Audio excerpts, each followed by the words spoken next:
Mr. William Ruto promised to build a disciplined, transparent, and accountable government founded on prudent public finance management, constitutionalism, and the rule of law.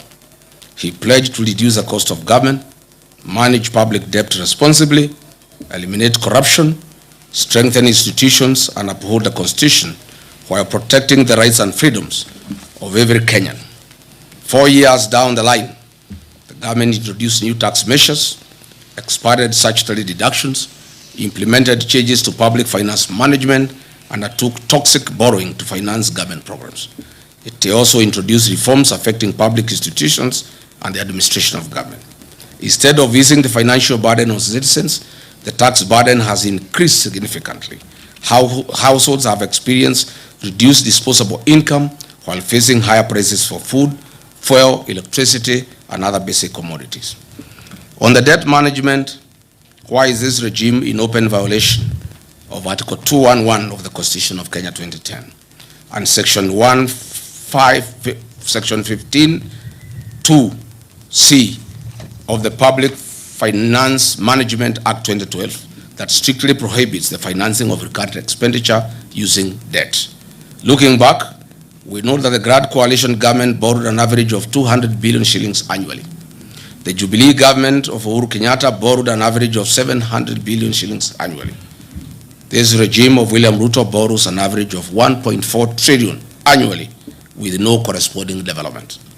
Since August 2022, Kenya's debt growth has entered a dangerous pattern of continuous triple-digit or near triple-digit expansions. As we speak today, every citizen of Kenya and every child born as of this morning has a debt of Kenya shillings 221,000. This country has a debt of 13.02 trillion, up from Kenya shillings 8.6 trillion in August 2022 when William took over. Mr. William Ruto has borrowed in excess of 5 billion in excess of 5 trillion over the last 4 years. This regime on a borrowing spree borrows an average of 3.5 billion Kenya shillings daily and steals 3 billion shillings daily. Why borrow to steal? On average, this government steals from the people of Kenya 125 million shillings every hour.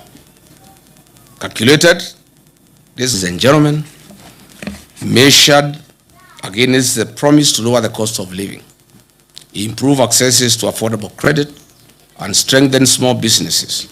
The evidence presented suggests that many Kenyans have yet to experience the relief that was promised. Mr. William Ruto made an ambitious commitment to the people of Kenya. The promise was to place young people at the center of Kenya's economic transformation and restore hope to millions of young people seeking meaningful work. The population of Kenya is 75% youthful.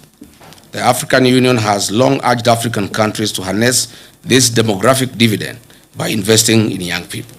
It is therefore fitting that we assess one of the administration's flagship commitments, expanding credit opportunities to Kenyans' youth.